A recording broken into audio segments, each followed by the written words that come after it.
महाराष्ट्र में मुस्लिम परिवारों की आर्थिक, सामाजिक और शिक्षा के क्षेत्र में क्या स्थिति है, इसके सर्वे के लिए महाराष्ट्र सरकार ने एक सर्वे कराने का निर्णय लिया है, जिसकी जिम्मेदारी Tata institute of social science को दी है।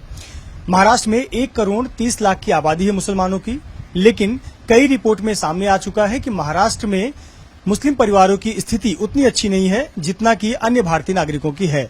तो आखिरकार इसकी पीछे वजह क्या है, साथ ही साथ मुस्लिम परिवार को क्या जो राजनीतिक सुविधाएं हैं या फिर सरकारी सुविधाएं हैं वो मिल रही हैं, शिक्षा के क्षेत्र में कहाँ चुनौतियां आती हैं, इसका जायजा लेने के लिए हम मुंबई के कोलाबा इलाके के आजाद नगर में हैं और हमारे साथ ये शेख परिवार हैं।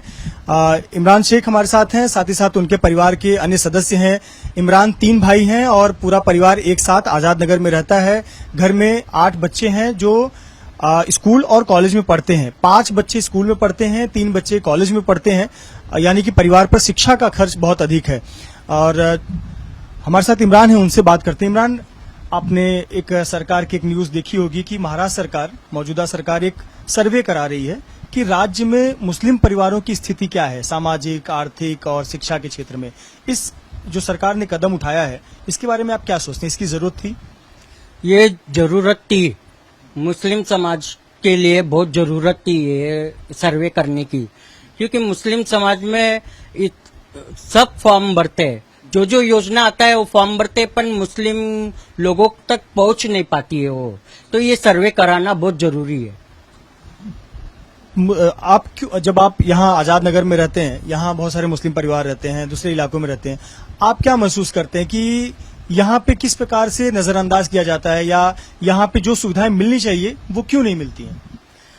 सर, यहाँ के जो विधायक है अभी शिवसेना के सानप जी, वो तो हमारे लोगों तक पहुंच नहीं पाते, हमको जाके उधर मिलना पड़ता है।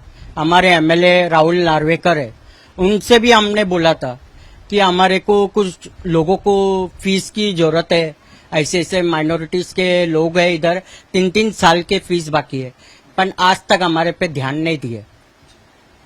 आप भी महसूस करते हैं कि मुस्लिम समाज में वो फैसिलिटीज नहीं मिल पा रही हैं या उस इलाकों में नहीं पहुंच पा रही जिसकी हकदार मुस्लिम समाज है, या सभी नागरिकों को जो मिलना चाहिए वो नहीं मिल पाता? हाँ, सही है। जो योजना जितना भी सरकार में योजना है वो मुस्लिम तक पहुंच नहीं पाती है। हम कितने फॉर्म्स भरते हैं, पीएम योजना है लड़की लोग के लिए, सुकन्या योजना है, फिर अब्दुल कलाम आजाद का स्कॉलरशिप है। हमने 2 फॉर्म भरे थे, मेरे लड़के के लिए और मेरी भतीजी के लिए, पर आज तक मुझे वो स्कॉलरशिप पहुंचा नहीं।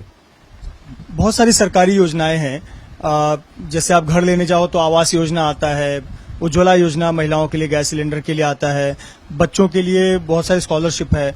तो कभी कोई सरकारी योजना के बारे में जानकारी आप लोग को मिली हो या उसका कोई लाभ अभी कभी मिल पाया हो? नहीं, वो हमारे को वेबसाइट के थ्रू मिलता है, हमारे को कभी किसी ने बताया भी नहीं है। आज तक कोई विधायक या ऑफिसर तक हमारे इलाके में आके बताया नहीं कि आप लोगों के लिए ये योजना है, आप लोग लीजिए, आप लोग इसमें हिस्सा लीजिए। हमको तो व्हाट्सएप पे आता है, तो हम जाके फॉर्म भरते हैं।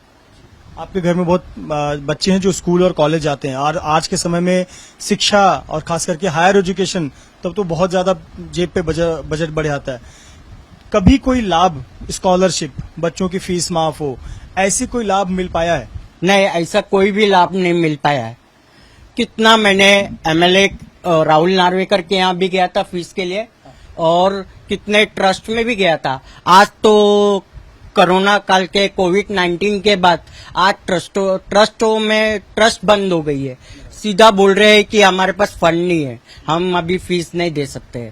जैसा मैंने हजेली ट्रस्ट में गया था, माहिम ट्रस्ट गया था, अपना भिंडी बाजार में अलई मेमन ट्रस्ट है, उधर तक गया था फीस के लिए, पर आज बोले कोविड के बाद हमारे पास फंड नहीं है, तो हम हेल्प नहीं कर सकते। चलिए, तो निजी ट्रस्ट की बात हो गई, लेकिन सरकारी योजनाएं परिवारों तक नहीं पहुंच पा रही हैं, खास करके शिक्षा, क्योंकि अगर शिक्षा होगी तो बच्चे पढ़ेंगे तो अपने पैरों पर खड़े होंगे, तो न केवल समाज, राज्य बल्कि पूरे देश का विकास होगा। मैम, क्या नाम है आपका? नीलोफर शेख। नीलोफर जी, हमें बताइए कि बहुत सारी सरकार की योजनाएं, टीवी पे आप ऐड वगैरह देखती होंगी, आपके घर में, आपके सोसाइटी में ऐसी कोई योजना कभी देखा जिसका फायदा आपको मिला? एक ही बार सिर्फ वो जो आंगनवाड़ी वाले आते हैं वो लोग आए थे, उन्होंने बताया था कि ये सुकन्या का कुछ योजना है, ये आपको फॉर्म भरना है। हमने तो फॉर्म भर दिया लेकिन अब तक उसका कुछ पता ही नहीं है। मतलब बस कागज पे खाना पूर्ति हुई। उन्होंने किया, उसके बाद क्या हुआ पता ही नहीं चला। आप मानते हैं कि मुस्लिम परिवार बहुत पिछड़े रह गए, उनको बहुत तरक्की नहीं हो पा रही है, क्या वजह मानते हर हमेशा मुस्लिम पीछे ही है। हैं? अब इसकी वजह तो सरकार ही जानती है। जो सुविधाएं मिलनी चाहिए, चाहे नगर सेवक हो, विधायक हो, सांसद हो, नहीं मिल पाती। नहीं मिल पाती है, यहाँ तो कुछ भी नहीं होता है। भाभी आपका नाम क्या है? नुसरत शेख। सर जी, आप बताएं कि इतने साल से आप लोग मुंबई में रहते हैं, आजाद नगर कोलाबा में, बच्चों के लिए कोई ऐसी सुविधा आई हो, स्कॉलरशिप, स्कूल में बच्चे जाते हैं, कॉलेज में, कभी ऐसी कुछ लगा कि कोई सरकारी योजना का आपका फायदा मिला हो? हाँ, आंगनवाड़ी से फैजान को हेल्प मिला था हॉस्पिटल के थ्रू। हाँ, हॉस्पिटल के लिए, शिक्षा के लिए शिक्षा के लिए नहीं मिला। बहुत सारी सरकारी योजनाएं जो स्वास्थ्य वगैरह को लेकर, तबीयत खराब हुई तो उसमें आप इलाज मुफ्त होता है, और बहुत सारे कई लाख रुपए तक के आपके इलाज मुफ्त में हो जाते हैं सर पीएम हेल्थ योजना के तहत। तो ये सब चीजों की जानकारी है आप लोग? हाँ, मेरे लड़के के लिए मेरे को मदद मिली थी हॉस्पिटल के लिए, आंगनवाड़ी से, फैमिली सर्विस सेंटर से। हाँ, आप ये महसूस करती हैं कि जो मुस्लिम समाज है उसमें अभी भी सुविधाएं उतनी नहीं मिल रही हैं जितना मिलना चाहिए, या बच्चों को जितनी शिक्षा के लिए मिलनी चाहिए नहीं पाती। तो कहीं न कहीं आप जो लोगों की प्रतिक्रिया सामने आ रही है, कहीं न कहीं ये बहुत महत्वपूर्ण बात है कि इसकी जरूरत थी। राज्य सरकार एक निश्चित तौर पर एक सर्वे करे और तत्काल सर्वे कर एक निष्कर्ष पर पहुंचे कि आखिरकार वजह क्या है कि मुस्लिम समाज को सरकारी लाभ नहीं मिल पाते, या फिर जो योजनाएं हैं वो निचले पायदान तक नहीं पहुंच पाती हैं। साथ ही साथ राज्य में 1,30,00,000 से अधिक की आबादी मुस्लिम परिवारों की है, मुस्लिम समाज की है। तो जब तक इन परिवारों का विकास नहीं होगा तो राज्य और देश का विकास कैसे हो सकता है? कैमरामैन धर्मेंद्र पांडे के साथ मृत्युंजय सिंह, एबीपी न्यूज, मुंबई।